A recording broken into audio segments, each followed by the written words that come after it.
Hi అండి. Blouses చెప్పేటప్పుడు మీరు కూడా తప్పకుండా మా స్టూడెంట్స్తో పాటు ఫాలో అవ్వండి. ఎందుకంటే మన దాంట్లో రెడీమేడ్ కొలతలతో అయితే బ్లౌజ్ ఎట్లా కటింగ్ చేయాలి అంటే 32, 34, 36 ఆ సైజులు ఉంటాయి కదా, వాటితో ఎలా చేయాలి, సైజ్ బ్లౌజ్తో ఎలా చేయాలి, ప్లస్ బాడీ మెజర్మెంట్స్ అయితే ఎలా చేయాలి, ఈ 3 మెథడ్స్లో మనం బ్లౌజ్ కటింగ్ అనేది చూపిస్తామండి. ఎట్లా మనం ఫ్రాక్స్లో అయితే ఈ 3 మెథడ్లు ఎట్లా నేర్పిస్తున్నామో, బ్లౌజులు పంజాబీ డ్రెస్సులు కూడా ఈ 3 మెథడ్లో మనం నేర్పిస్తున్నాం అనమాట. పైపింగ్ అయితే బాగానే వచ్చింది, ఎందుకంటే కొత్త మిషన్ కాబట్టి పైపింగ్ ఎలా వచ్చిందని చెప్తున్నా అంతే. ఎందుకంటే దాని మీద ఫస్ట్ టైం పైపింగ్ చేయడం ఆ మిషన్ మీద.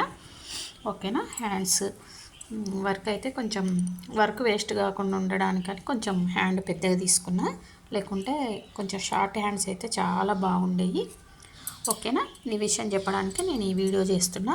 తప్పకుండా కొత్తగా ఎవరైనా చూస్తే తప్పకుండా సబ్స్క్రైబ్ చేసుకొని ఫాలో అవ్వండి. డైలీ కూడా స్టూడెంట్స్ కటింగ్ చేసే పెడతా, కానీ ఇప్పుడే కొత్త కదా, అంత నీట్గా క్లియర్గా వాళ్ళు చేయలేకపోతారు. ఒక 2 days అయితే ఇంకా కాస్త నీట్గా వీడియోలు చేసి పెడదామన్నట్టుగా ఆగినమాట. ఓకేనా. ఒక లైక్ ఇవ్వండి ఫ్రెండ్స్. తప్పకుండా ఎవరైనా మీ చుట్టాలు ఎవరైనా మీ వాళ్ళు ఎవరైనా నేర్చుకుంటా అంటే కూడా షేర్ చేయండి వీడియోని. థ్యాంక్ యూ అండి.